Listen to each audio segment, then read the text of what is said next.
whole world, whether it be Christopher Columbus sailing around the world to try and discover new lands, or whoever it was built on adventurers, was built on people that could see beyond the scope of most other people, people that had a dream and pursued that dream. So with that in mind, Danny, his sister Carol, her husband Dave and I sat around at their place one day, and of course Danny's wife Dana, we sat down at a restaurant in Bondi in Sydney, Australia, and we discussed the possibilities of doing a run like this. And there were so many negatives to the whole situation. It was a very difficult journey right from the very first step. To be able to start at the Cedars of Lebanon, up in the mountains of Lebanon, and to be able to run down from there towards Tripoli, where I had constantly people telling me, you know, you have to be careful, somebody might shoot at you, something might go wrong or whatever. And all I found along the way throughout the whole of Lebanon was smiles and cheers of support for what I was doing. And then of course I left there and headed on into Jordan. I had the opportunity to go to the refugee camp that was up there on the Israeli-Jordanian border.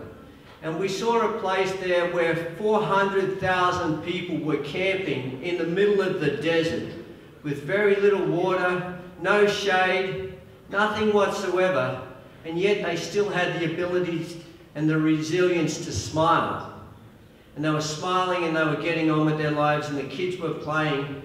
And it brought strength to all of us. It made us realise how resilient human beings are.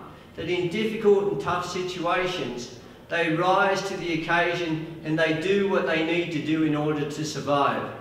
So with that in mind, I was able to push on all the way down to Aqaba, and from Aqaba across into Eilat, and from there I was welcomed by the Israeli people, and I worked my way up through the deserts of Israel. I saw the innovation of the Israeli people, and I saw how they transformed their deserts into these beautiful oases. And then I pushed on from there to beautiful locations such as Haifa, and then of course into the Palestinian territories. And once again, so many people said to me, beware, be careful you don't get shot, be careful something doesn't happen to you. And yeah, I was careful and my crew were careful. But you know what I found? I found people that just wanted to get on with their lives. People that just wanted to live for the sake of their children. And I found nothing but goodness amongst all of those people, and once again I was reminded of humanity. I was reminded that it doesn't matter what religion any of us are, it doesn't matter what country we come from, that we're all human beings sharing this planet. And I would like to think that my journey of 1,500 kilometres and what's that, 1,500,000 steps, that journey is a clear indication, absolute clear indication, that this world is not such a big place after all. And if one man can cover those 4 destinations, Lebanon, Jordan, Israel, and through the Palestinian territories, and make it back to here, put on a suit and tie and attend a function like this, then this world is not such a big place after all. And as Dave will tell you, our ambassador, and it's what I'm about to tell you right now, Australia is not that far away.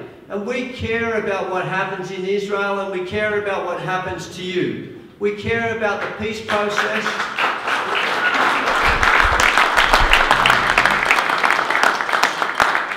And myself and Danny and Dave and my family could have written a letter to all of you for you to read, but instead we decided no. We would commit ourselves to action, because talk is cheap. And so with that in mind, we came over here and we all made our own sacrifices to be here. And so my message to all of you is quite simply this: that Australia cares, America cares, the rest of the world cares about this region. Please, please, please, please don't give up on this peace process. And as I said at the launch in Canberra, where I had the ambassador from Israel, leaders from the Lebanese community, leaders from the the Palestine community and the ambassador of Jordan there, when I said in front of the Prime Minister of Australia, the Honourable Tony Abbott, I said quite simply this: whenever good men come together under the veil of peace, there is hope in the world. But without hope, there is nothing. And I would like to think if Danny and I did nothing more from this journey than give the people of the Middle East hope, then we've done a good job. Thank you.